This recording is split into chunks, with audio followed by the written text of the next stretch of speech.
할렐루야. 네, 귀한 예배 자리에 나오신 모든 분들을 주님의 이름으로 환영하고 축복합니다.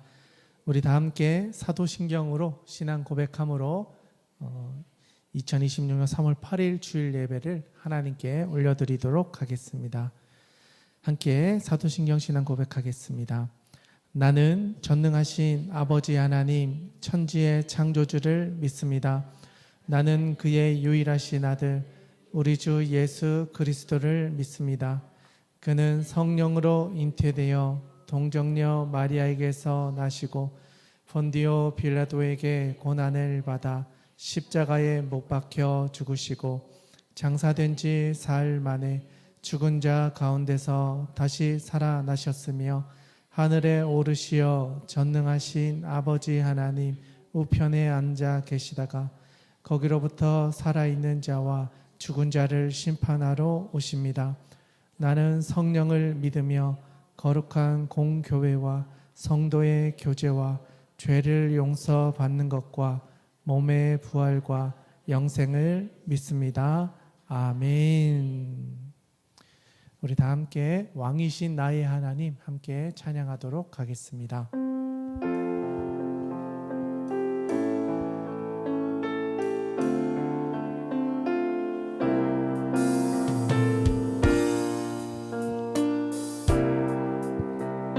왕이신 나의 하나님, 왕이신 나의 하나님, 내가 주를 높이고 영원히 주의 이름을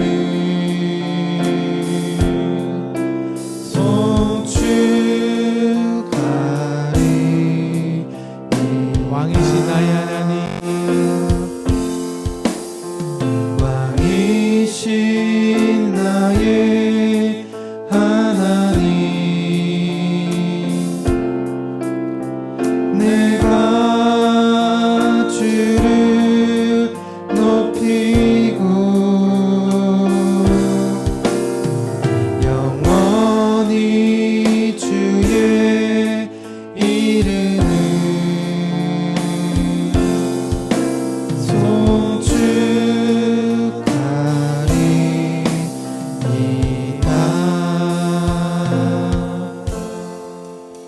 아멘. 오늘 이곳에 예배에 나오신 모든 분들 위해 임하시는 그 하나님을 찬양하며 나가기 원합니다. 주를 위한 이곳에 함께 찬양하겠습니다. 주를 위한 이곳에, 주를 위한 이곳에 예배하는 자들 중에 그가 찾는 이 없어 주님께서 슬퍼하신 주님이 찾으시는 주님이 찾으시는 그 한 사람 그의 대장 내가 그 사람 되길 간절히 주께 예배하네 주내로 주내로 이곳에 서 있네 주 임재에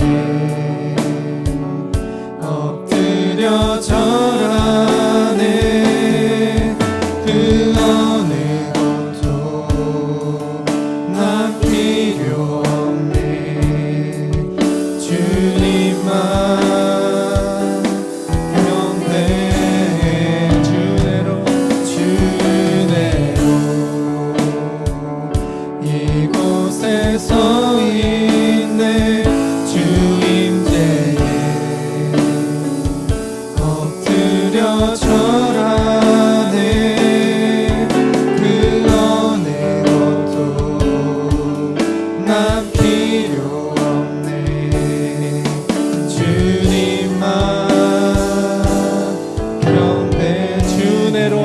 한번 찬양합니다. 주 은혜로 이곳에 서 있네. 주 인재에 엎드려 절하네. 그 어느 것도 난 필요 없네. 주님만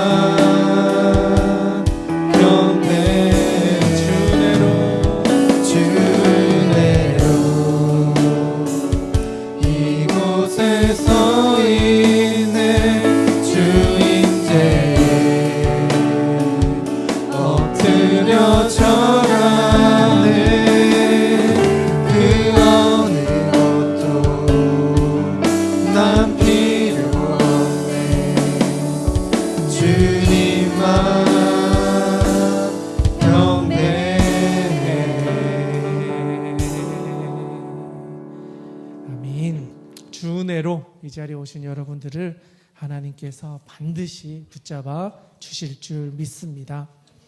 아멘. 우리 오늘 이곳에 계신 성령님 함께 찬양하겠습니다.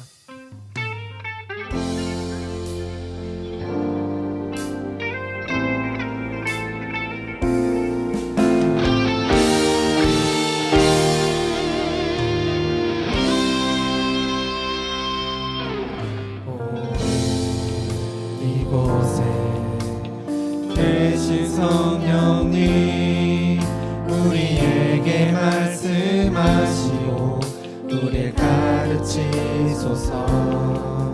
다시 우리 마음 열어주시고 주의 빛으로 밝혀 우리를 인도하소서.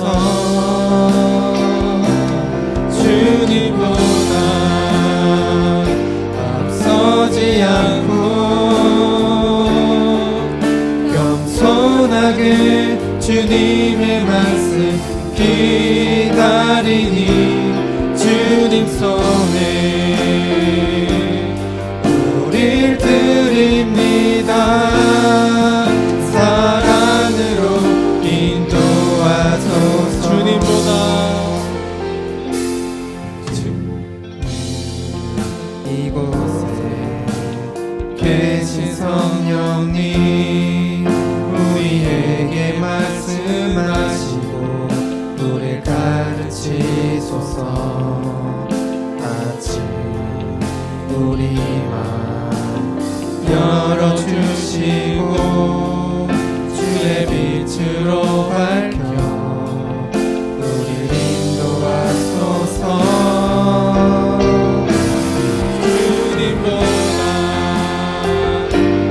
서지 않고 겸손하게 주님의 말씀 기다리니 주님 손에 우릴 드립니다. 사랑으로 인도하소서. 이 시간을 같이 기도하며 나가기를 원합니다. 먼저 기도하며 나아갈 때 하나님 아버지 우리의 마음을 붙잡아 주시옵소서. 분주했던 우리의 마음을 하나님께서 정결하게 만들어 주셔서 예배 가운데 집중하게 해주시고 온전히 주님을 만나며 돌아갈 수 있는 그런 시간 될 수 있도록 주님 우리 가운데 역사하여 주시옵소서. 특별히 하나님 아버지 우리의 심령 가운데 이 사순절을 보내고 있는 우리의 심령이 하나님 아버지 앞에서 구별되어지게 하여 주시고 주님을 바라보는 그런 시간 될 수 있도록 주님 역사하여 주시옵소서. 우리 이것을 위하여 주님 이름 한번 부르고 함께 기도하며 나가기 원합니다. 함께 기도합니다. 주여 하나님 아버지 오늘 이 시간 우리 가운데 함께하여 주심을 감사합니다. 주님께서 주시는 은혜가 오늘 이 자리에 함께하는 모든 이들 가운데 임하기를 원하오니 주여 우리 가운데 역사하여 주시옵소서. 하나님 아버지께서 채워주시는 은혜를 기대하며 나아갑니다. 하나님 아버지 우리에게 말씀하여 주시옵소서. 세워준 또 보내주신 한 사람 한 사람 하나님 아버지 다 기억하여 주시고 우리의 심령이 온전히 주님을 바라볼 수 있도록 도와주시옵소서. 오늘도 이곳에 정말 우리와 함께하고 계시는 그 성령님의 임재를 기대합니다. 주여 우리의 상한 심령들 지친 우리의 모든 것들을 하나님 아버지 새롭게 하여 주시고 온전히 주님을 바라보며 나아갈 수 있도록 주여 우리 가운데 역사하여 주시옵소서. 하나님의 은혜를 구합니다. 주님 우리 가운데 하나님의 선하심을 나타내어 주시고 우리가 사순절을 보내고 있습니다. 하나님 이 사순절의 시간을 온전히 주님께 집중하는 시간으로 보낼 수 있도록 주님 우리 가운데 역사하여 주시옵소서. 우리 마지막으로 한 번만 더 기도하며 나가기를 원합니다. 이 시간 기도할 때 하나님 우리의 기도 제목들을 가지고 나왔습니다. 하나님 우리의 가정을 위해 기도합니다. 우리의 직장을 위해 기도합니다.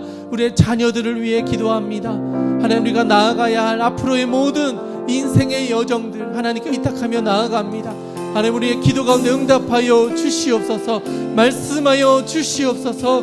하나님의 음성을 따라 나아갈 수 있는 우리들 될 수 있도록 주여 오늘 이 시간 우리 가운데 역사하여 주시옵소서. 우리 이것을 위하여 주님의 이름 한번 부르며 한 번 더 기도하며 나아갑니다. 함께 기도하겠습니다. 주여 하나님 아버지 오늘 이 시간 우리의 기도 제목을 가지고 하나님께 나아갑니다. 하나님 특별히 우리의 가정을 위해 기도합니다. 부모님과의 관계, 자녀와의 관계, 부부 간의 관계 하나님 아버지 우리의 가정을 하나님께 의탁하며 나아가오니 주여 우리 가정을 붙잡아 주시옵소서. 회복되게 하여 주시옵소서. 우리의 가정을 살려 주시옵소서.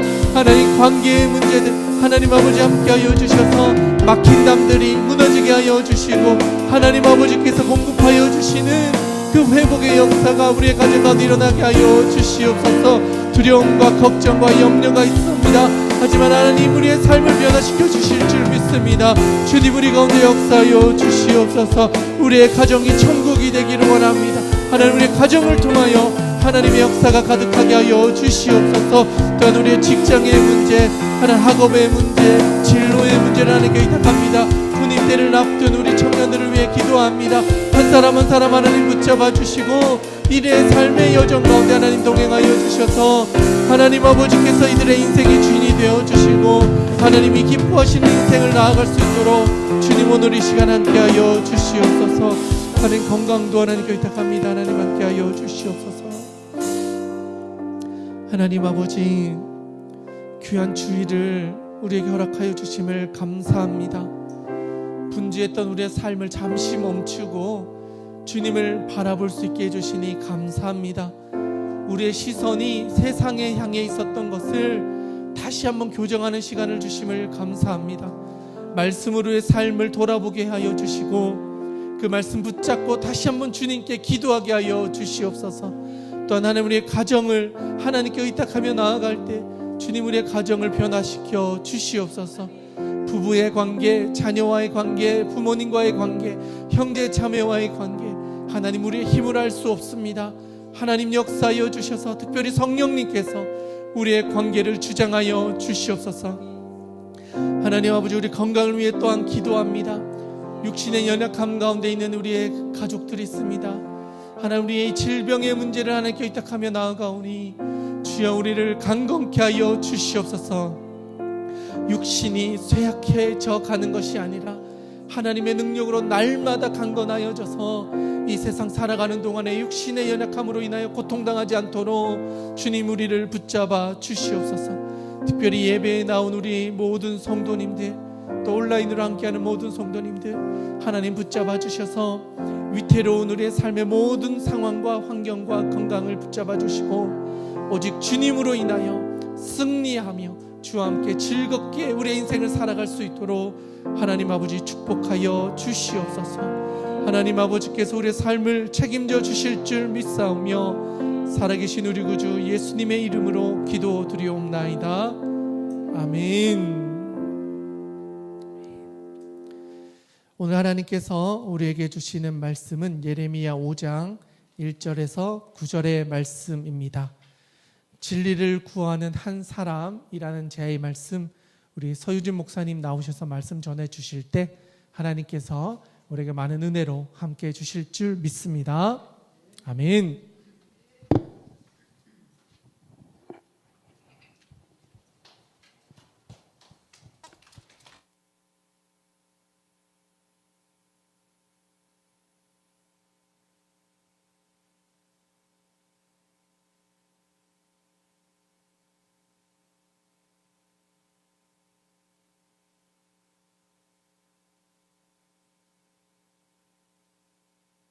네, 반갑습니다. 네, 우리 옆에 있는 계신 분들과 함께 인사 나누겠습니다. 잘 오셨습니다. 잘 오셨습니다. 잘 오셨습니다.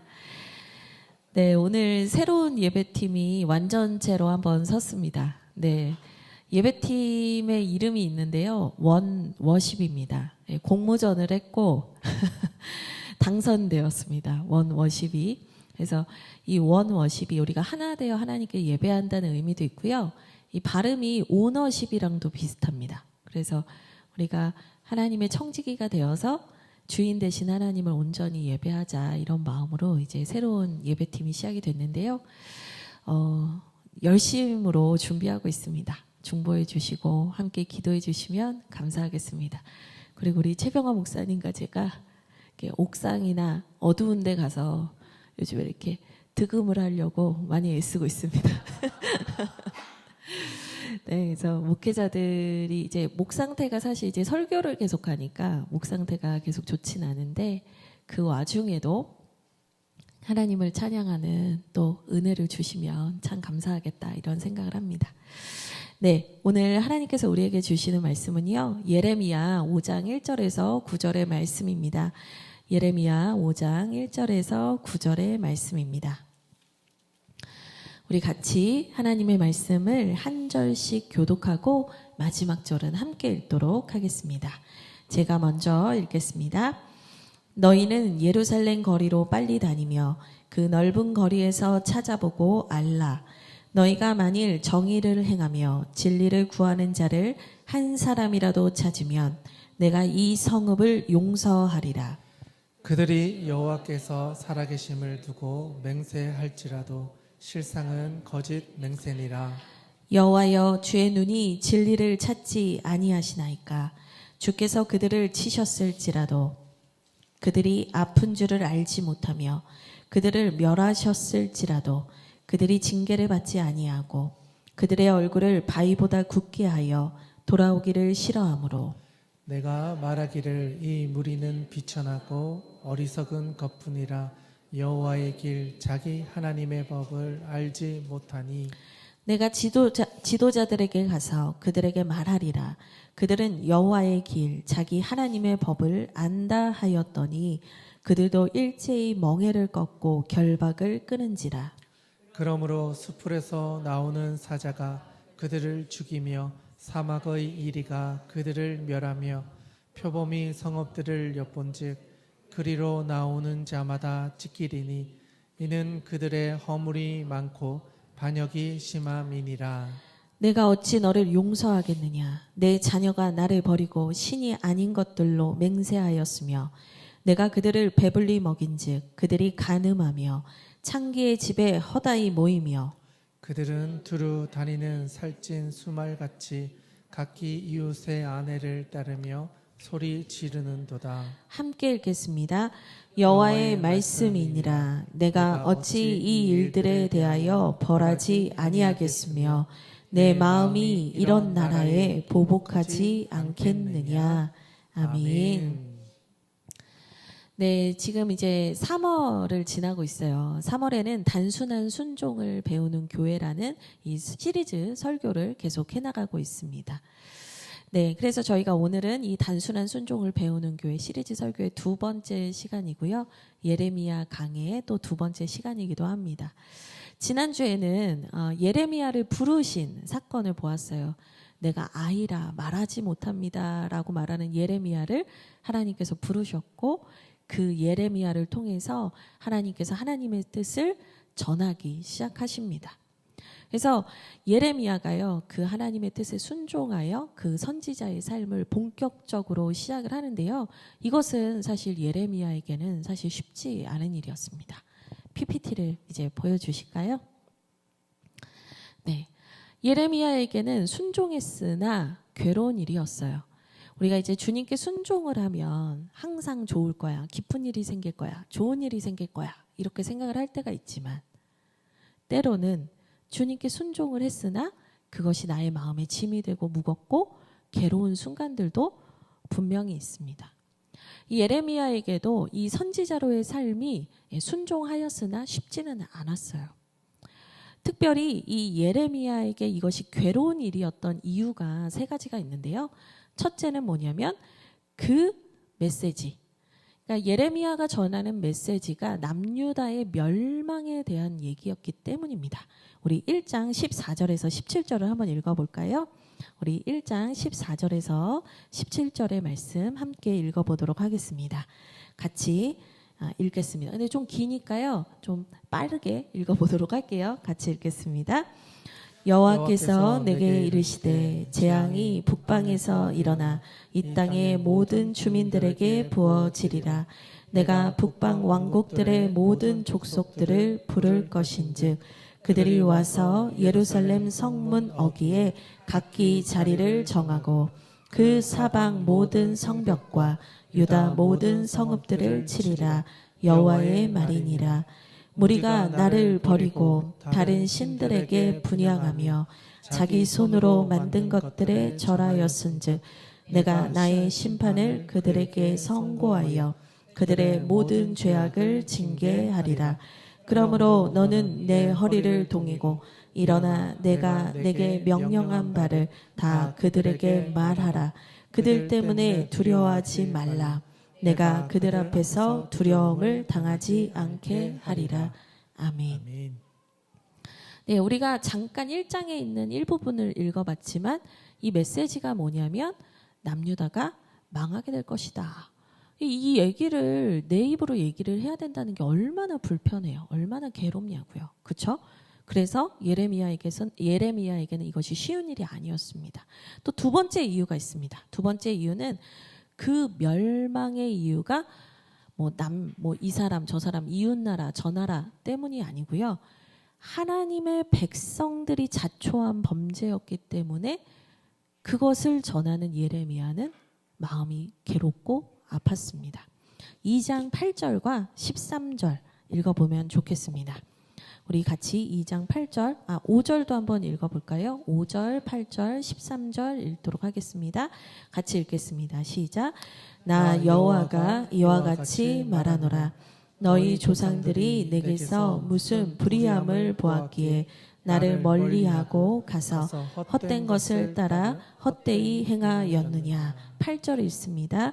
제사장들은 여호와께서 어디 계시냐 말하지 아니하였으며 율법을 다루는 자들은 나를 알지 못하며 관리들도 나에게 반역하며 선지자들은 바알의 이름으로 예언하고 무익한 것들을 따랐느니라. 13절입니다.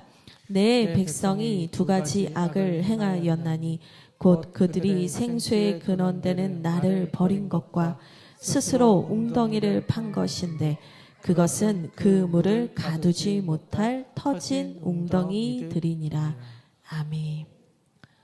지금 중요한 부분만 요약적으로 읽고 있는 거예요. 근데 분명히 말하죠.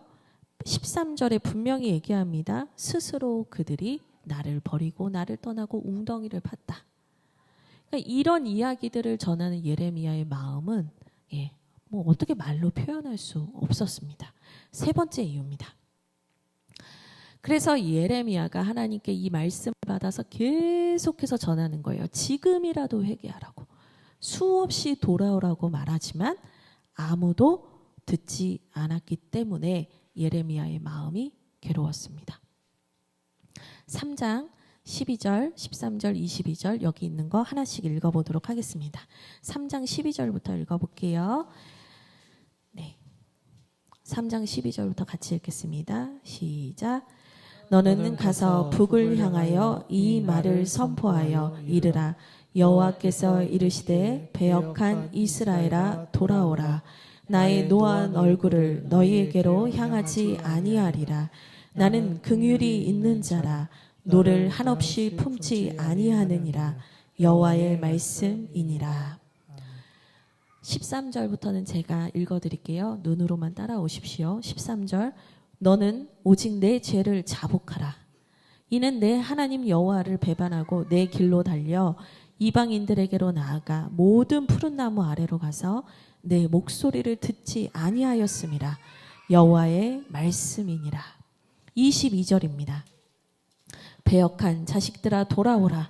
내가 너희의 배역함을 고치리라 하시니라. 4장 1절입니다. 여호와께서 이르시되 이스라엘아 네가 돌아오려거든 내게로 돌아오라. 4장 3절입니다. 여호와께서 유다와 예루살렘 사람에게 이와 같이 이르노라. 너희 묵은 땅을 갈고 가시덤불에 파종하지 말라.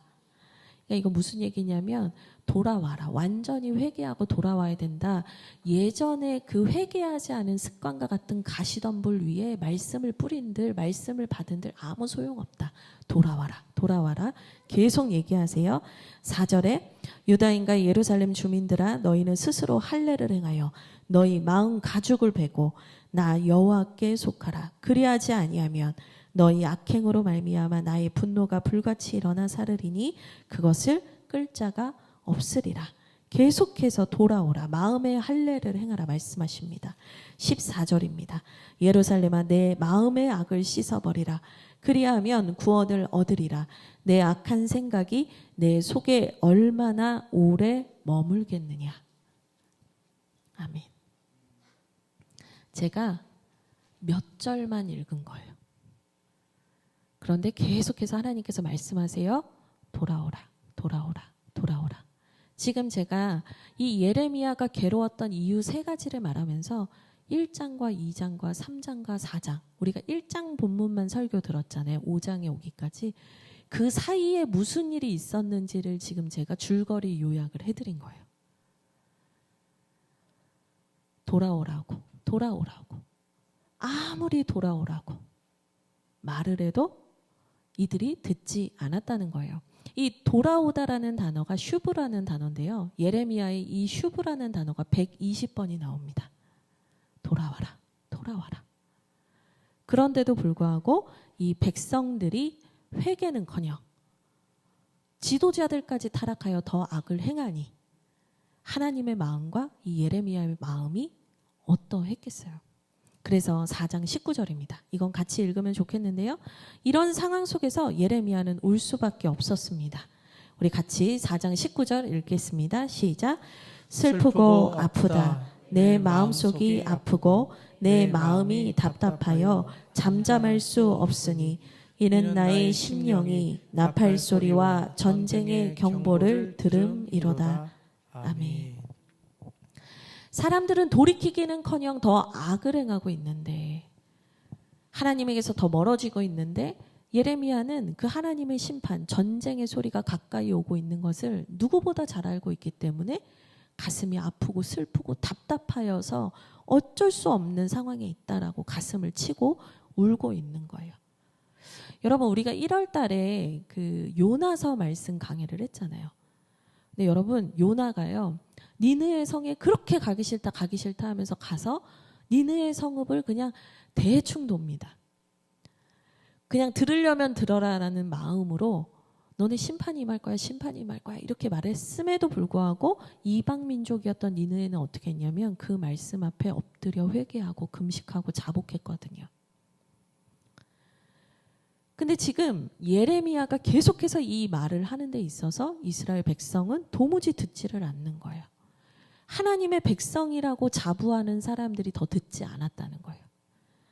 여러분 듣지 않았다. 이 듣지 않으면 뭘 말하는 거냐면요. 교만. 이들이 교만했다라는 것을 말해주고 있습니다. 여러분 하나님께서 우리를 향해서 끊임없이 말씀하시는데도 불구하고 우리가 듣지 않는 이유는 딱 하나예요. 우리가 교만하기 때문입니다. 내가 하나님보다 옳다라고 생각하기 때문입니다. 내 생각이 맞다라고 생각하기 때문이에요. 지금 이 남유다 백성, 북이스라엘이 망하는 것을 똑똑히 지켜봤던 이 남유다의 백성들은요. 나에게는 이 심판이 임하지 않을 거라고 확신하면서 그들은 교만하여서 하나님의 말씀을 듣고 있지 않습니다. 제가 이런 생각을 해봤어요. 왜 사람들이 이렇게 예레미야의 말을 듣지 않았을까? 이렇게 돌아오라 심판에 대한 얘기를 한다면 조금 두려워서라도 이거 진짜 아니야? 이런 걸 확인해보고 싶은 마음이라도 있을 수 있잖아요. 근데 왜 이렇게 안 들었나? 제가 잘 보니까 1장에 예레미야에 대한 1절 부분에 예레미야가 아나도 출신이다라는 얘기를 합니다. 예루살렘의 대제사장이 이것을 말했다면 사람들이 들었을까요? 이 사람이 변두리의 아나도 출신이라서 듣지 않은 게 아닌가. 뭐 이런 생각도 살짝 들었고요. 또 이 1장에 보면 나는 아이라 이 표현을 쓰는데요. 이 나는 아이다라는 표현을 쓸 때 히브리어가 이 다윗이 그 골리앗과 싸울 때 나오는 단어랑 똑같아요. 소년이라는 표현과 같아요. 그래서 대체로 학자들이 이때 예레미야 나이, 초기 예언을 할 당시에 예레미야의 나이를 10대 후반에서 20대 초반으로 보거든요. 그러니까 너무 젊은 친구가 나와서 이런 얘기를 하니까 듣지 않았나? 네, 좀 그런 생각도 들었어요. 그게 그래서인가? 처음에는 이런 몇 가지 생각들을 했습니다.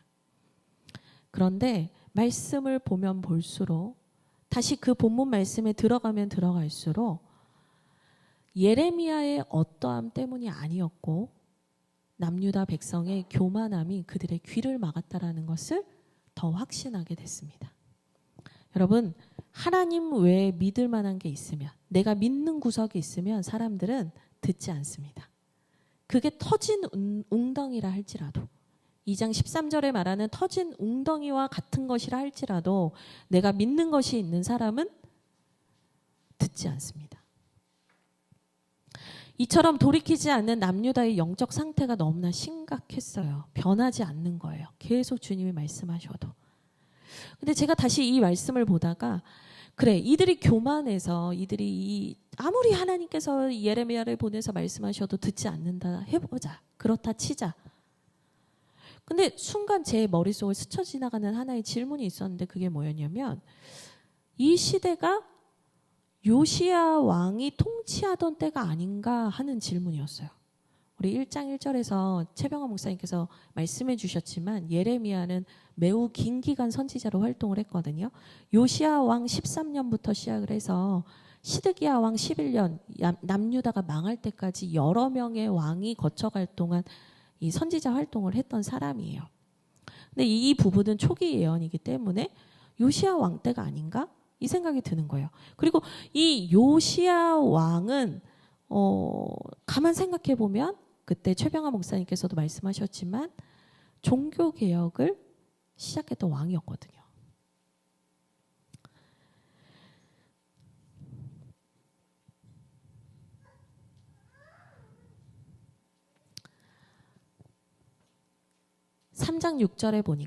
예레미야 3장 6절에 보니까 요시야 왕 때 이 말이 임했다라는 확실한 구절이 있고요.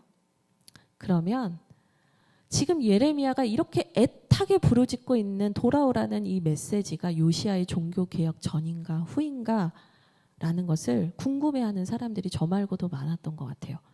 여러분도 궁금하십니까? 종교개혁 전이었으니까 이렇게 막 살았다. 아니다. 종교개혁 했어도 이들은 막 살았다. 여러 가지 입장이 있어요. 학자들마다 크게 두 가지 입장이 있어요. 종교개혁 전이었다. 종교개혁 전이었다라고 말씀하시는 분들은 어떤 얘기를 하냐면 이 1장에서 6장을 초기 예언으로 보고요. 요시야 왕이 이 종교개혁 18년 자기 왕위로 즉위한 뒤 요시야 18년 그때 종교개혁을 하는데 그 전에 있었던 말씀이 여기에 기록된 것이다. 그리고 7장부터 종교개혁 후였을 것이다. 이렇게 말하는 분들이 있고요. 또 종교개혁 후다라고 보시는 분들이 있는데 그 이유가 3장 10절 이들이 거짓으로 나에게 돌아온다 말하고 진심으로는 돌아오지 않는다. 5장 2절 그들이 거짓 맹세를 한다. 돌아온다 했지만 돌아오지 않았다. 4장 3절과 4절 이들이 계속해서 마음은 변하지 않고 있다. 이런 부분들을 들면서 종교개혁 후일 것이다. 전일 것이다. 이 두 가지 해석을 합니다. 근데 여러분 중요한 건 뭐냐면요. 제가 종교개혁 전이냐 후냐와 상관없이 여기에서 정말 핵심적으로 중요한 건 뭐냐면 요시야가 종교개혁을 했다 하더라도 외적 개혁으로는 성공했을지 모르겠으나 사람들의 마음과 삶은 전혀 변하지 않았었다는 거예요. 본질은 뭐냐? 전혀 바뀌지 않았었다는 거예요. 이 말씀이 종교개혁 전에 선포되었든 이 말씀이 종교개혁 후에 선포되었든 남유다 사람들은 전혀 하나님 앞에 전심을 다해서 회개하지 않고 있었다라는 게 핵심입니다. 그리고 이들은 이 하나님의 심판의 메시지와 회개의 메시지에 대해서 전혀 심각하게 생각하지 않았다는 거예요. 여러분, 저는 이 지점이 너무 중요한 것 같아요. 심각하게 생각하지 않았다.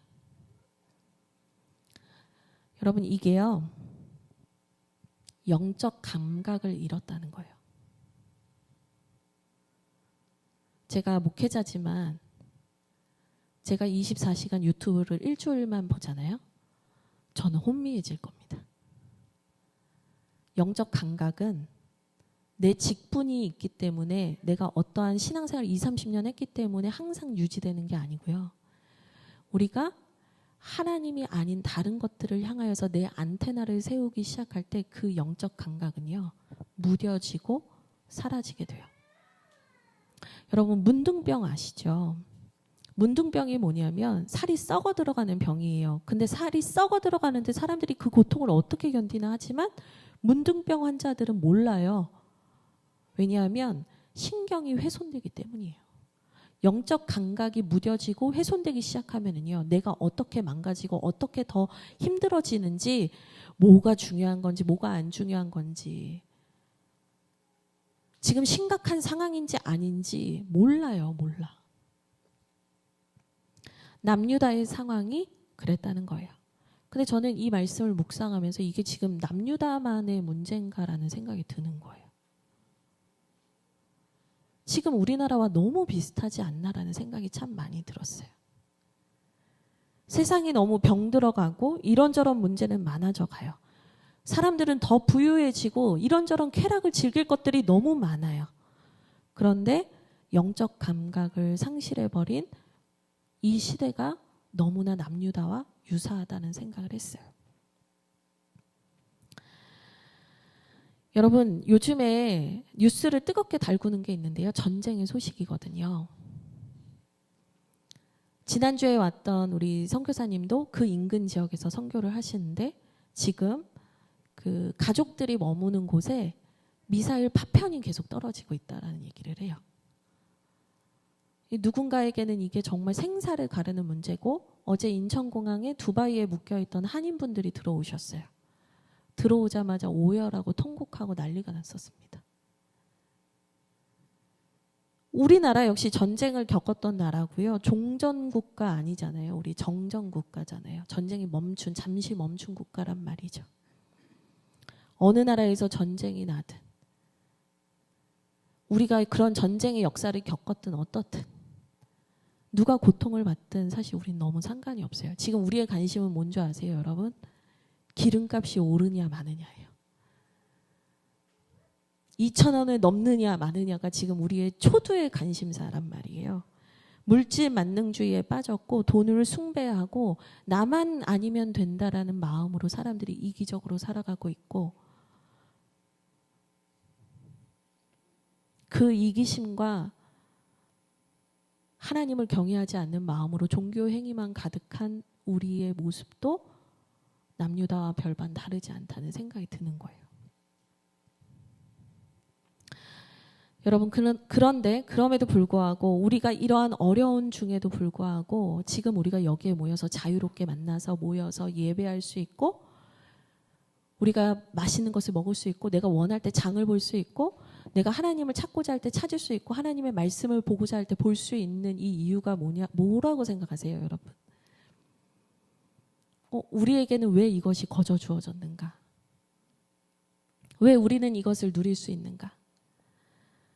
여러분, 저는요, 지금 누군가 이 땅을 위해, 이 나라를 위해, 열방을 위해, 교회를 위해 눈물로 기도하는 분들이 있기 때문이라고 확신합니다. 우리의 믿음의 선배들이 눈물로 기도로 세운 교회의 터 위에서 우리는 안정감을 누리고 있을 뿐이지, 지금도 여전히 누군가는 기도하고 함께 아파하며 중보하는 분들이 있기 때문이라는 것을 저는 너무나 잘 알고 있어요. 요즘 저희 어머니가 은퇴를 하시고 기도원을 다니세요. 예전에는 꽉꽉 찼던 곳이에요. 저도 어릴 때 너무 힘들 때, 어린애가 뭐가 힘드냐 하지만 어린애도 힘들어요. 어머니 아버지가 종교적인 문제로 다투거나 어려움이 있을 때 집에서 쫓겨날 때가 있었는데 그러면 항상 기도원으로 갔어요. 그러면 거기서 그 본당 같은 데서 자다가 찬양 소리가 나면 부스스 일어나요.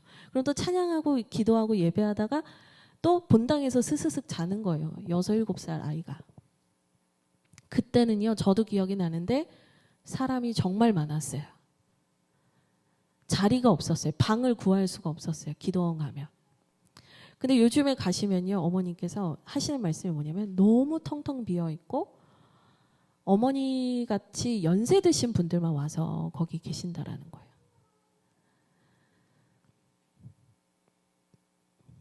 우리 지금 영적 감각을 다 상실했어요.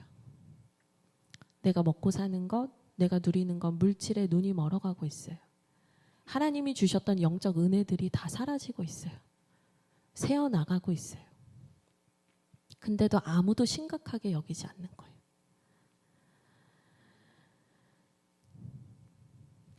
여러분, 지금이요, 다시 하나님이 우리에게 말씀하시는 그 말씀 앞에 나를 돌아보고 회개하고 돌아가야 할 때입니다. 영적 감각이 다시 살아날 수 있기를 하나님께 기도해야 하는 때예요. 우리 안에 있는 이 영혼이 다시 꿈틀대며 살아 움직일 수 있도록 하나님 역사하여 주옵소서. 기도해야 될 때예요. 우리 교회도 3개월 정도 광야 생활을 했는데요. 3개월 정도 광야 생활을 하면서 우리는 더 끈끈해지고 또 새 예배당을 주시고 너무 감사하지만 가만 돌아보면 우리는 기도의 시간이 현저히 줄었습니다. 여기저기서 무너지고 아파하는 이들의 소리를 저는 계속 듣고 있어요. 그게 하나님께서 저에게 말씀하시는 것 같아요. 기도해야지. 네가 기도해야지.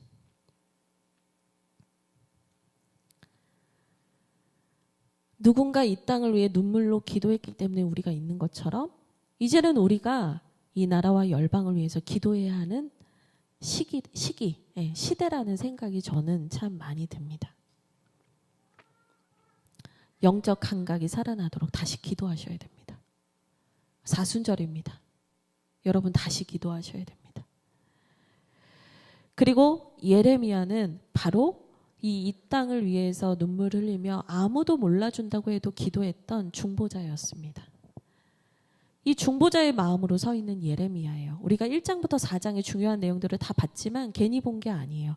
그 마음으로 그 아픔으로 서 있는 예레미야가 오늘 하나님 앞에 선 거예요. 그 하나님 앞에 서서 예레미야가 이 남유다를 변호하고 싶은 마음이 있었어요. 남유다가 이렇게 끔찍한 죄를 지었고 더 이상 회생의 기미가 보이지도 않는데도 불구하고 예레미야의 마음에 뭐가 있었는 줄 아세요? 중보자의 마음에 뭐가 있었는 줄 아세요?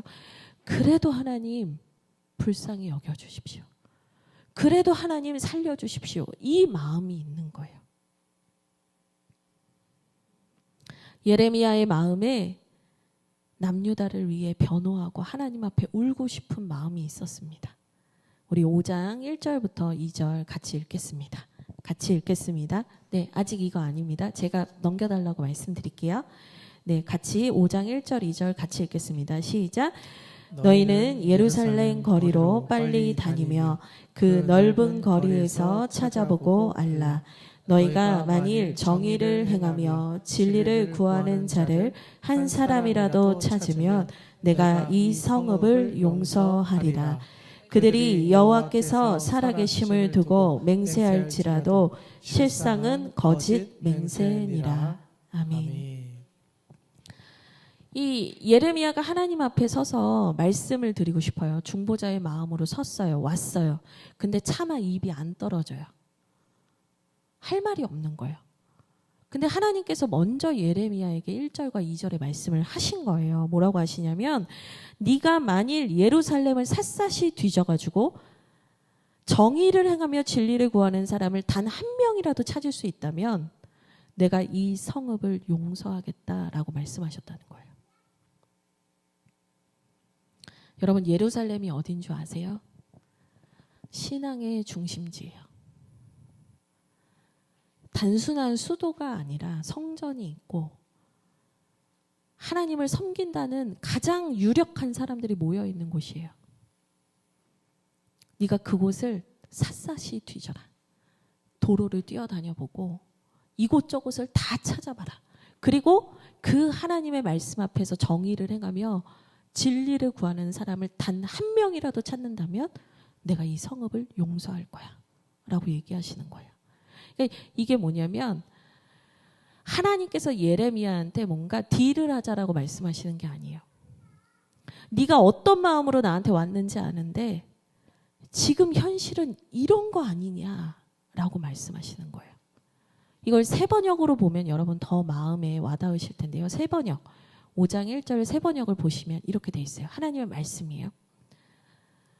예루살렘에 사는 사람들아, 예루살렘의 모든 거리를 두루 돌아다니며 둘러보고 찾아보아라. 예루살렘의 모든 광장을 샅샅이 뒤져보아라. 너희가 그곳에서 바르게 일하고 진실하게 살려고 하는 사람을 하나라도 찾는다면 내가 이 도성을 용서하겠다. 하나님께서 이 말씀을 하시는데요. 여기서 진실하게 살려고 하는 사람에서 이 진실하다라는 뜻이 뭐냐면 에무나라는 뜻이에요. 히브리어 원문으로 에무나라고 되어 있는데 이 에무나가 뭐냐면 진실, 신실 이런 뜻을 말해요. 근데 단순히 그냥 그렇게 그냥 뭐 정직한 사람이야 이런 의미라기보다는요. 언약 관계 안에서 믿을만하고 충성된 사람을 이 에무나라는 단어를 써요. 그러니까 하나님과 우리의 관계 안에서 사람과 사람과의 관계 안에서 그 진실함, 신실함을 지키는 사람을 찾아오라는 거예요. 그럼 여기서 볼 때는 그냥 신앙과 상관이 없는 것 같아요. 바르게 일하고 진실하게 살려고 하는 사람 말하면 그냥 착하게 살고 있는 사람 한 명 찾아오면 될 것 같잖아요. 근데 그 의미가 아니에요.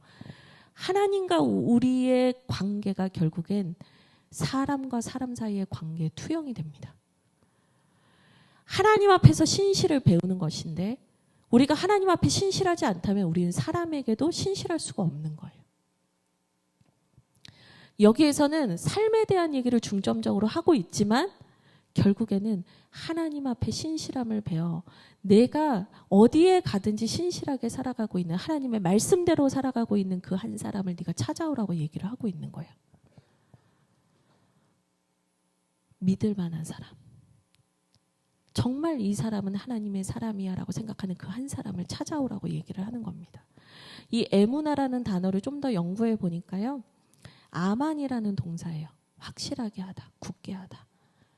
근데 이 아만이 연결된 어근이 연결된 게 뭐냐면 여러분 아멘이에요. 아멘. 우리 예수 그리스도의 이름으로 기도합니다. 아멘.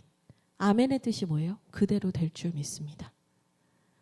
어근이 거기서 파생됐다고요. 에무나는 뭐예요? 이 사람은 그렇게 살 줄 믿습니다와 같은 사람인 거예요. 하나님 앞에 사람과의 관계 앞에 신실한 그 한 사람을 찾는다면 내가 심판하지 않겠다. 주님이 말씀하세요. 여러분 이거는요. 아브라함의 중보기도 간구가 떠오르는 본문이에요. 창세기 18장에 보면 소돔과 고모라를 멸하러 가시는 하나님의 천사를 붙잡고 아브라함이 붙들고 막 간구해요. 롯을 위해서요. 하나님 이 성읍에 의인 50명이 있어도 멸하시겠습니까? 멸하지 않겠다. 45명이라도 있으면 멸하시겠습니까? 멸하지 않으시겠습니까? 멸하지 않겠다. 40명은요? 멸하지 않겠다. 30명은요? 멸하지 않겠다. 20명은요? 멸하지 않겠다. 아브라함이 그 주님의 사자의 발목을 붙잡고 마지막으로 한 번 더 말해요. 10명은요? 멸하지 않겠다. 근데 결국에 소돔과 고모라를 멸하시게 되잖아요. 그 성이 너무나 하나님 앞에 완악하고 패악했기 때문에. 근데 지금 사실 이 간구를 아브라함이 한 것처럼 예레미야가 이 간구를 해야 돼요. 여러분, 하나님 제가 한 명이라도 찾아오면 이 성을 용서해 주시겠습니까? 이 얘기를 해야 돼요. 예레미야가. 하나님께 예레미야가 아브라함처럼 이렇게 중보하고 간구해야 되는 거거든요. 그런데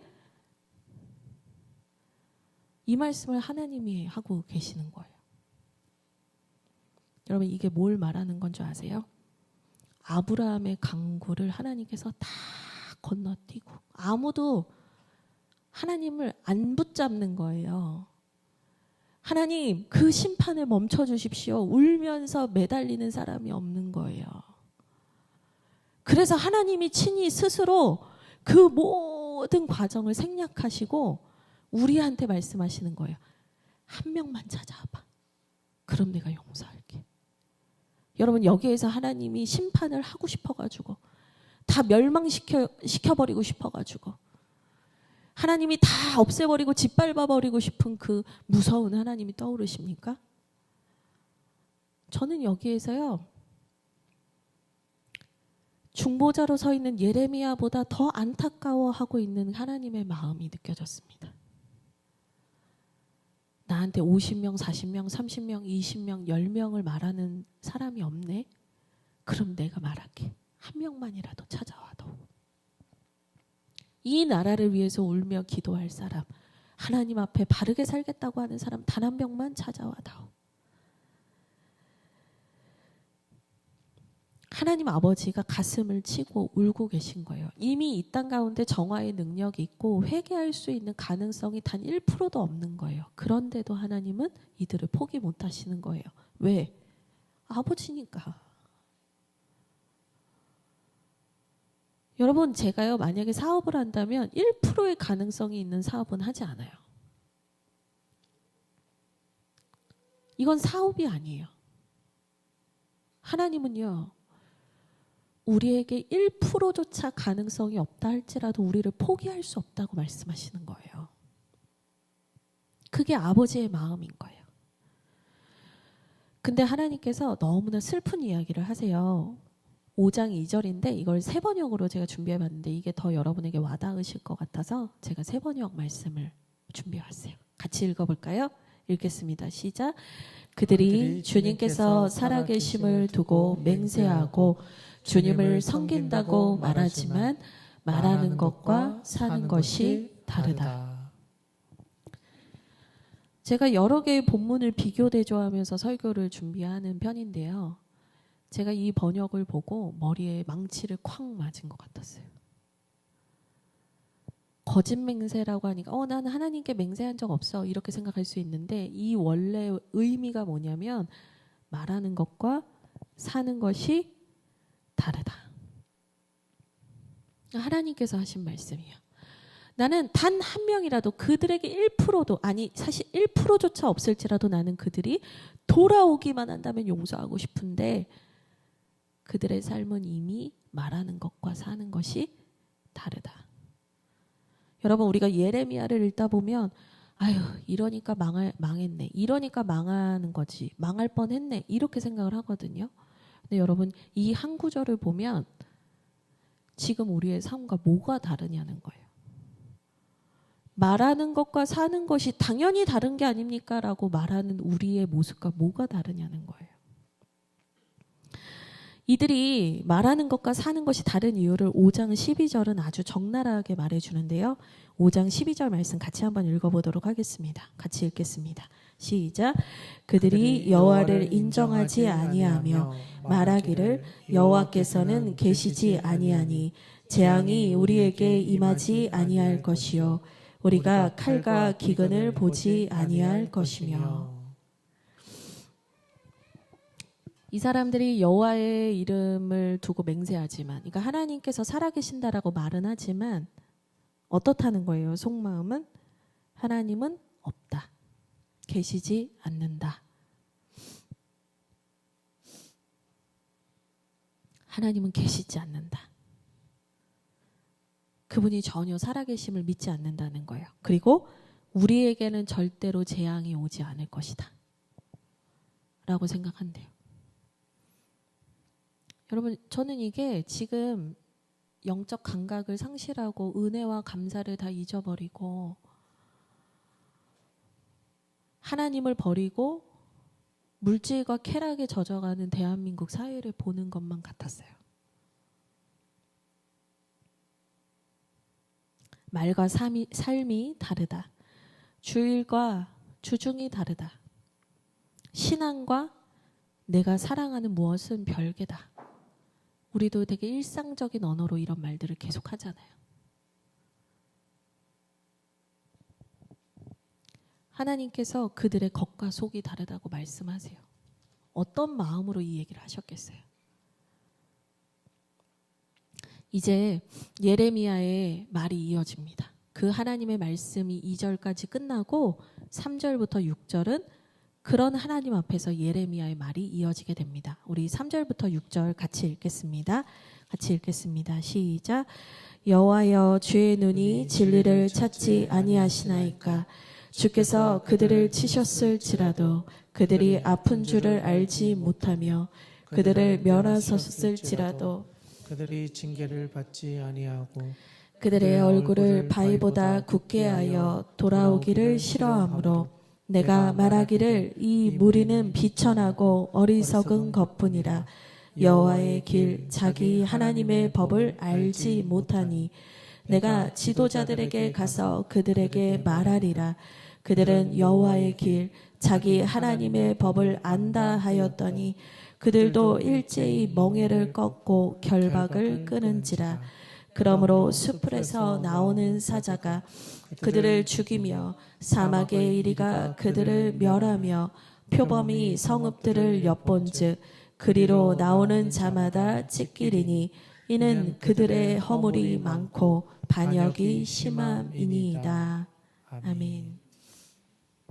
그래서 예레미야가 이제 말을 하는데요. 3절에 이렇게 시작을 해요. 여호와여, 주의 눈이 진리를 찾지 아니하시나이까. 그러니까 한 명을 찾아오라 하나님 말씀하셨는데 이어지는 말이 뭐냐면 주님의 눈이 진리를 찾지 아니하십니까? 이 말을 좀 쉽게 말씀드리면 뭐냐면 주님의 눈이 이미 몸소 그 진실한 자를 찾고 계시지 않았습니까? 이미 주님이 그 한 사람을 찾고 계시지 않았습니까? 그러나 없었습니다. 그 얘기를 하고 싶은 거예요. 주님이 저에게 찾으라 하셨지만 주님은 저보다 먼저 찾으셨고 그 사람이 없다는 것을 주님도 아시고 저도 압니다. 저도 알아요, 주님. 이거예요. 저도 알아요, 주님. 그러면서 예레미야의 말이 이어져요. 3절에서. 주님이 그들을 치셨음에도 불구하고 그들은 아픈지 몰랐습니다. 고통을 느끼지 못했다는 거예요. 영적 감각을 완전히 잃어버렸다는 거예요. 영적 문둥병에 걸렸다는 거예요. 주님이 그들을 멸하셨음에도 그들은 징계를 받지 않았습니다. 이 징계를 받지 않았다라는 게 뭐냐면 훈계를 받기 싫어했습니다. 하나님이 아무리 말씀하셔도 알아들었으면서 일부러 듣지 않았습니다. 라는 얘기예요. 그들의 얼굴을 바위보다 굳게 하여 돌아오기를 싫어했습니다. 바위보다 굳게 했다는 게 뭐냐면요. 뻔뻔했다는 거예요. 아, 저 하나님 믿잖아요. 저 하나님 알잖아요. 저 하나님 사랑하잖아요. 근데 삶은 제 마음대로 좀 살겠습니다. 근데 예레미야가 이걸 쭉 열거하면서 하고 싶은 말이 뭐예요? 저도 압니다, 주님. 저도 알아요, 주님.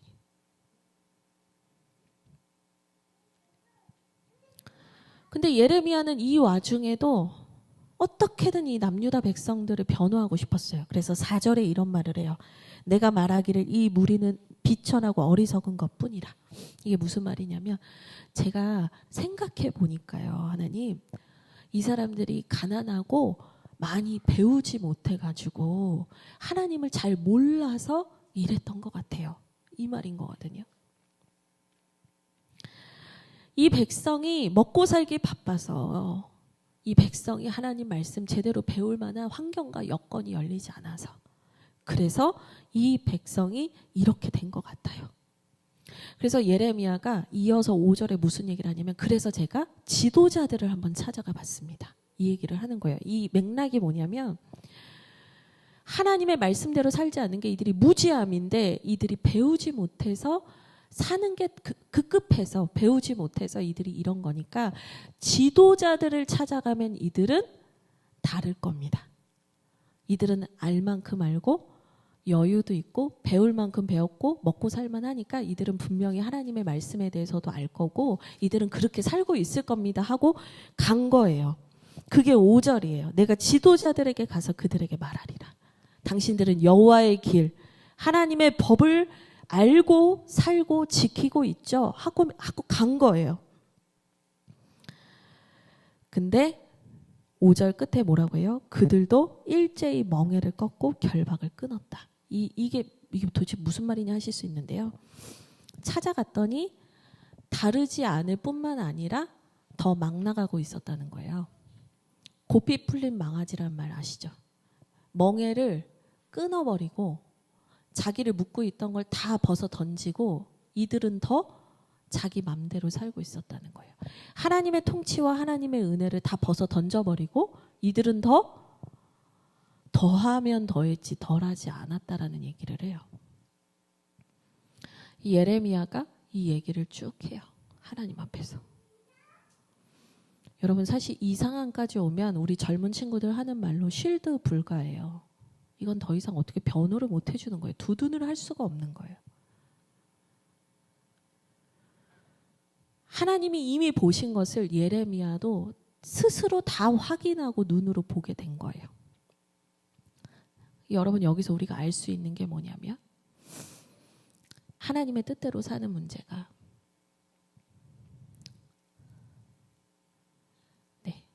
하나님의 뜻대로 사는 문제가 사실은 환경이나 먹고 사는 수준의 문제와 상관이 없다는 거예요. 우리 되게 이 말로 변명을 하고 이 말로 나를 합리화할 때가 많은데 예레미야가 이 남유다를 변호하고 옹호하려는 과정 속에서 이 모든 것이 사실은 핑계일 뿐이고 변명일 뿐이라는 것을 스스로가 다 확인하게 되는 거예요. 경제적으로 여유가 생기면 우리가 하나님을 잘 믿겠습니다라고 말하실 때가 있어요. 여러분 그렇지 않아요. 하나님께 돌아오려면 지금이에요. 내가 어려워서 먹고 사는 게 힘들어서 하나님을 온전히 섬길 수 없다. 저는 그 또한 아니라고 생각해요. 주님께 돌아오려면 지금이에요. 결국 이건 마음의 문제인 것이에요.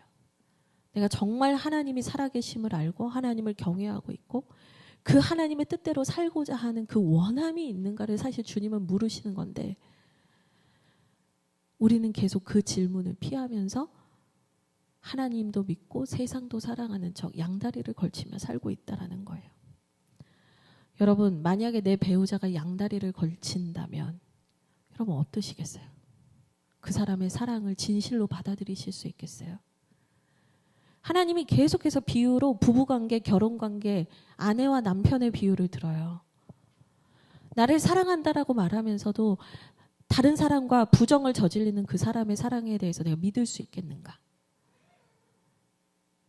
앞에서 말하는 진리를 구하는 사람이요. 말씀 공부 열심히 하는 사람이 아니고요. 사실은 신실한 사람. 나 하나만을 온전히 사랑하는 하나님의 신부를 찾고 있다라는 얘기를 하고 있는 거예요. 정말 그렇게 살 마음이 있습니까? 그렇게 살기를 원합니까? 하나님은 계속해서 우리에게도 물으시는 거예요. 우리는 사실 심판에만 집중을 하면서 하나님께서 우리에게 이렇게 무서운 분이야라고 생각할 때가 있지만 여러분 제가 1장부터 5장에 오기까지 이 수많은 구절들 아니 읽지 않은 구절이 더 많은 이 부분들을 다 읽은 이유가 뭔지 아세요? 여러분 하나님한테 너무한다고 하시면 안 돼요. 우리가 얼마나 하나님을 내 신랑이라고 말하면서 우리가 얼마나 하나님을 모욕했는지 봐야 돼요. 결국에 이 지도자들은 그 멍에를 끊어버리고 결박을 끊어버리고 자기 마음대로 내가 원하는 대로 내 자유를 찾아서 살겠다고 떠나버립니다. 그러면 그들이 어떻게 된다라는 것을 예레미야는 알고 있고 하나님 앞에 고백해요. 그게 6절이에요. 수풀에서 나오는 사자가 사막의 이리가 표범이 그들을 엿보다가 그들을 찢게 될 것입니다. 이 동물들이 북방에서 오는 바벨론을 의미합니다. 결국에 그들은 내가 주인이니까 내가 자유롭게 살겠습니다라고 그 울타리를 떠났기 때문에 보호받지 못하고 결국에는 심판받게 됩니다. 라는 것을 예레미야가 고백하고 있는 거예요. 여러분 되게 중요한 게 있는데요. 여러분 모든 존재는 강한 자의 다스림을 받아요. 우리가 하나님 안에 있을 때는 좋으신 하나님의 통치 안에 있다는 게 얼마나 좋다는 걸 몰라요. 근데 우리가 하나님을 버리고 하나님 밖으로 뛰어나가는 순간 우리는 내가 내 의지와 내 힘과 내 자유로 내 능력으로 살 수 있다라고 생각하지만 여러분 강한 자의 다스림을 받잖아요. 여러분 우린 마귀의 밥이 됩니다. 마귀가 우리를 건들지 못했던 것은 하나님 안에 있기 때문에 하나님이 두려워서 우리를 건들지 못했던 거지 우리가 마귀보다 세서가 아닙니다. 우리는요 하나님의 그 권위를 벗어날 때 우리는요 비참한 존재가 돼요. 죄의 종노릇하게 돼요.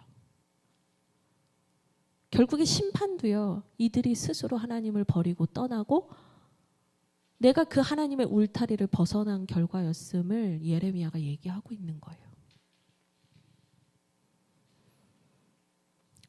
여러분 내가 잘나서가 아닙니다. 내가 똑똑해서도 아닙니다. 내가 뛰어나고 공부를 많이 하고 아는 게 많고 잘나서가 아닙니다. 하나님이 우리를 그저 사랑해 주셨고 그 하나님의 은혜로 우리가 여기까지 온 거예요.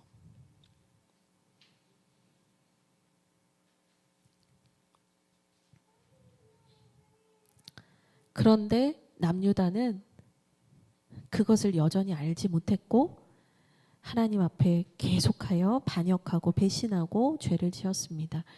그러면 여러분 여기에서 남유다를 변호하려고 했던 3절부터 6절까지 예레미야의 말을 보면서 그냥 맞아요. 저도 알아요. 저희가 잘못했어요. 맞아요. 하나님 저희가 이런 문제가 있었어요. 맞아요. 하나님 저희는 감사도 잃어버리고 은혜도 잃어버렸어요. 맞아요. 하나님 저희가 반역을 했어요. 저희가 허물이 많아요. 그러니까 맞아요만 했거든요. 압니다 주님. 맞아요 주님. 이 얘기만 했거든요. 그러면 이게 무슨 변호냐라고 할 수 있잖아요. 여러분 이런 변호 보신 적 있으세요? 변호사들이 누군가를 변호할 때 이렇게 변호하시는 거 보셨어요?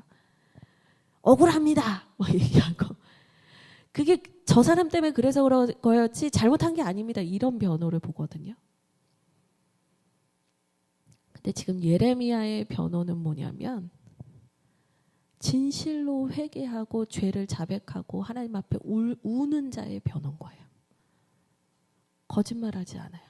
합리화하지 않아요. 두둔하지 않아요. 맞습니다, 주님. 제가 죄인입니다. 맞습니다, 주님. 제가 죄인입니다. 이게 변호입니까? 예, 여러분 이게 하나님이 받으시는 변호예요. 이 사람을 이렇게 해주시고 회개했으니 하나님 이 사람이 이제는 이렇게 안 가게 해주시고 이거는 우리의 철저한 인간적인 기도고요. 하나님이 우리에게 원하시는 걸 뭐냐면 예 맞습니다 주님. 제가 압니다. 하나도 틀림이 없습니다. 주님 말씀이 다 맞으십니다.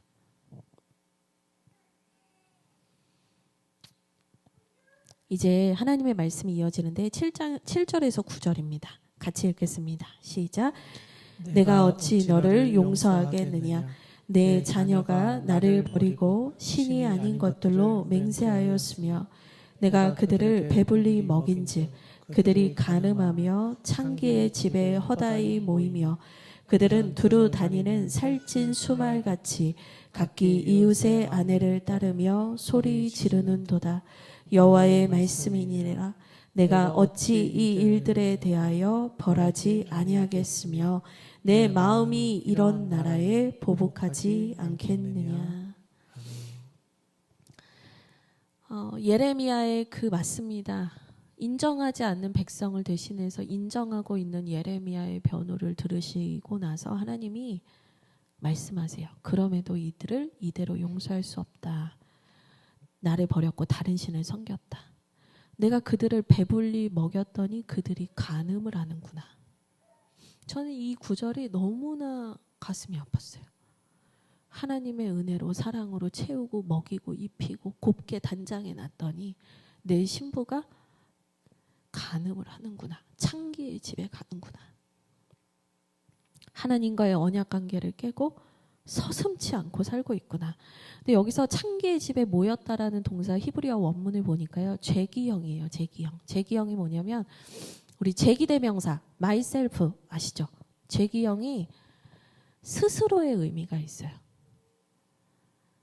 이걸 더 원문의 의미를 살려서 해석하면 뭐냐면 그들이 창기의 집에 스스로 모였다예요. 스스로 모였다. 누구 때문이 아니에요. 막 선동당했다 아니에요. 스스로 모였다.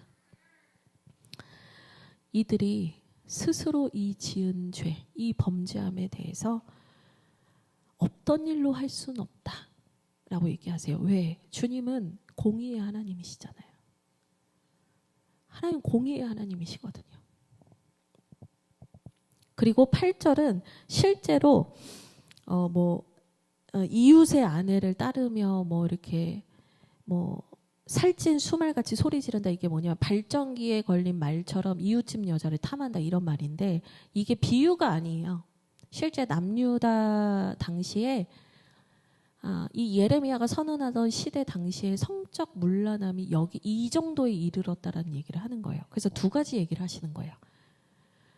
신랑 되신 하나님을 거절하고 영적으로 간음하고 있는 우리의 영적 상태와 더불어서 사회적으로도 도덕적으로도 타락한 이 심각한 상황을 두 개 다 얘기하고 있는 거예요. 7절과 8절에서. 그러니까 영적 타락은요 반드시 도덕적 타락으로 연결된다는 얘기를 하고 있는 거예요. 이들이 도무지 돌이키질 않고 이들의 죄상이 여기까지 왔는데 용서할 수는 없다. 이거를 그냥 없는 일로 할 수는 없다. 9절. 내가 어찌 이 일들에 대해서 벌하지 않겠는가. 공의의 하나님인데 어찌 이것에 대해서 모른 척 할 수 있냐라고 얘기를 하시는 거예요. 그러면서 오늘 본문이 끝나요. 목사님 여기서 끝나시면 어떡해요? 이거 어떻게 우리 여기까지 왔는데 여기서 끝나는 거 맞습니까? 이 대화에서 이제 이렇게 끝나요. 그리고 예레미야는 더 이상 말하지 않고 하나님의 말씀이 계속 이어져요. 여러분 아까 제가 그랬잖아요. 이 본문 시작할 때 중보자의 마음으로 서 있는 예레미야가 남유다를 향해서 변호하고 싶었다. 그래서 그 변호와 하나님의 대화가 이어지는 거다라고 얘기를 했잖아요. 그럼 하나님께서 이들은 용서할 수 없다라고 말씀을 딱 끊으시고 더 이상 예레미야의 말이 나오지 않으면 하나님이 논리로 예레미야를 이기신 것 같잖아요. 더 이상 이 얘기는 꺼내지 말도록 이런 느낌인 것 같잖아요. 그냥 하나님이 하시겠다는 대로 너는 두라 이렇게 보시는 것 같잖아요. 여러분 이 본문 말씀을 우리가 그렇게 보기 시작하면 우리는 아무것도 할 게 없어요. 하나님이 이미 심판을 다 결정해 놓으셨는데 우리가 뭘 할 수 있겠어요. 그 마음으로 우리가 이 본문을 보기 시작하면 하나님의 공의의 하나님이신 것만 보고 끝나는 거예요. 무서운 하나님으로 남아요. 여러분 이 대화에서 예레미야의 변호는 실패한 게 아니에요. 하나님이 이기시고 예레미야는 실패한 거냐? 그게 아니라는 거예요. 사실 이 대화는요 이기고 지고의 문제가 아니고 변호를 했냐 변호를 했냐 못했냐 성공을 했냐 실패를 했냐의 이 문제가 아니고요. 하나님과 예레미야의 마음이 하나의 마음이라는 걸 확인한 본문인 거예요. 그냥 대화를 한 것 같고 결국에는 심판으로 가는 것 같지만 하나님 말씀하시고 예레미야 말씀하시고 하나님 말씀하시는 이 대화 속에서 결국에 하나님과 예레미야가 확인한 게 뭔지 아세요? 하나님도 울고 계시고 예레미야도 울고 있고 같은 마음으로 이 백성을 보면서 아파하고 탄식하고 있는 하나님과 선지자의 마음이 확인된 거예요. 여러분 사실 이 대화를 왜 기록을 해야 돼요? 다 알고 있는 얘기잖아요. 서로가 다 알고 있는 얘기고, 예레미야가 지금 하고 있는 말 하나님이 모르시는 게 아니고, 하나님이 하시는 말을 예레미야가 모르는 게 아닌데, 이 말을 왜 주고받으면서 왜 이 말을 기록까지 하고 있어요?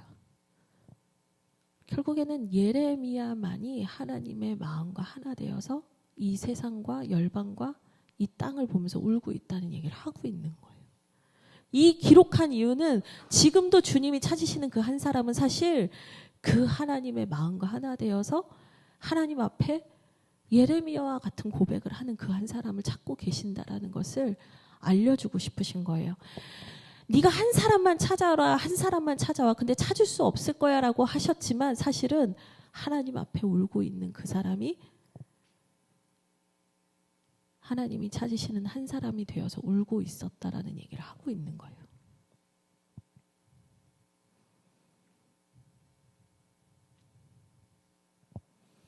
여러분, 우리는 예레미야의 변호에서 사실은 하나님의 흔적을 봅니다. 예레미야의 맞습니다. 제가 죄인입니다. 저도 알고 있습니다. 주님 그렇습니다. 라고 말하는 예레미야의 변호에서 우리는 하나님의 사랑의 흔적을 봅니다. 예레미야의 모습이 결국에는 글로 표면적으로 드러나지 않는 하나님의 속에 있는 마음, 하나님의 진짜 마음이라는 것을 우리에게 보여주고 계십니다.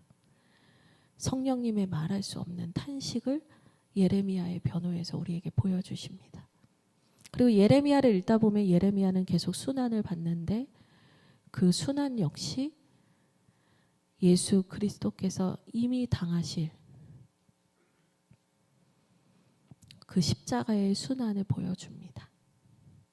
결국 예레미야의 중보와 변호, 순환은 죄인들을 심판하실 수밖에 없음에도 그 죄인들을 붙들고 울고 계신 하나님을 보여주는 겁니다. 이거를 유형론이라고 하는데요. 예레미야를 통해서 우리는 하나님의 울고 계신 하나님을 보게 되는 겁니다. 그리고 예수 그리스도는 그 의인 한 사람을 찾지 못했던 남유다. 처절하게 실패했던 하나님의 백성들 가운데 예수 그리스도는 찾아오십니다. 우리를 살리실 의인 한 사람으로 오셔서 망해가던 우리를 살리시는 그 구원의 길로 우리에게 찾아오십니다. 이제 말씀을 마치려고 하는데요. 여러분, 우리는 중보기도를 하고 중보자로 서야 한다라는 얘기를 나눴는데 그 중보기도가 하나님 이렇게 해주십시오. 이 사람이 이렇게 바뀌고 이렇게 되어야 합니다.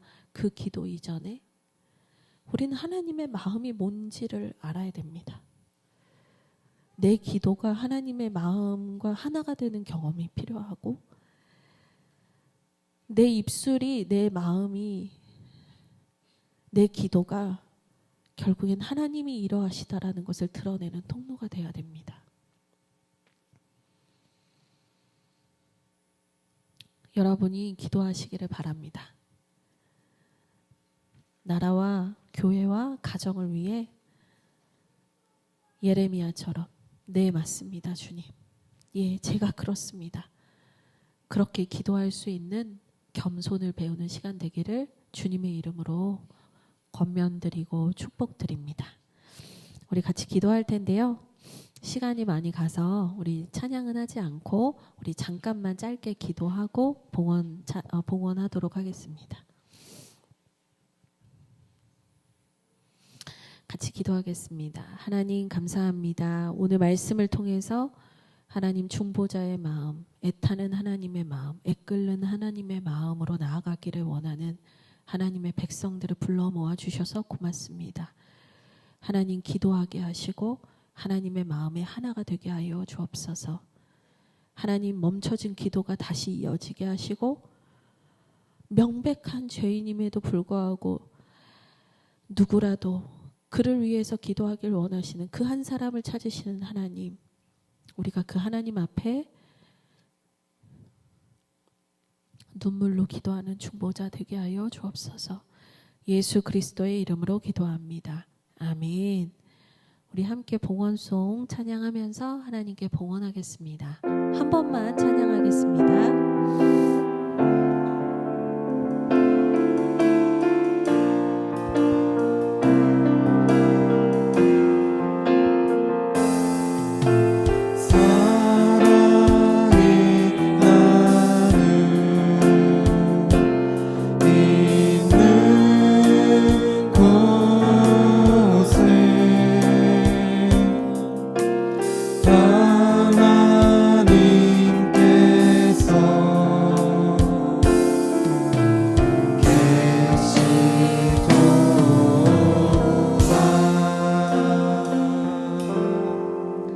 하나님, 우리의 마음을 모아 주님께 올려드립니다. 말하는 것과 사는 것이 다르다면 하나님 우리의 삶을 돌이켜 주시고, 하나님 우리의 손길이 하나님을 섬기고 이웃을 섬기고 세상과 나라를 섬기는 그러한 바른 삶으로, 진리를 구하는 삶으로 살아갈 수 있도록 주님 축복하여 주옵소서. 예수 그리스도의 이름으로 기도합니다. 아멘. 이제는 우리 구주 예수 그리스도의 은혜와 하나님 아버지의 사랑과 성령님의 함께하심이 오늘 말씀을 듣고 하나님의 마음으로 하나님과 함께 울며 이 땅을 위하여 중보하고 기도하기로 결단한 주하길교회 모든 성도님들 위해, 하나님의 모든 백성들 위해, 이 나라와 이 민족 위에 이제로부터 영원토록 함께 하시기를 간절히 축원하옵나이다. 아멘.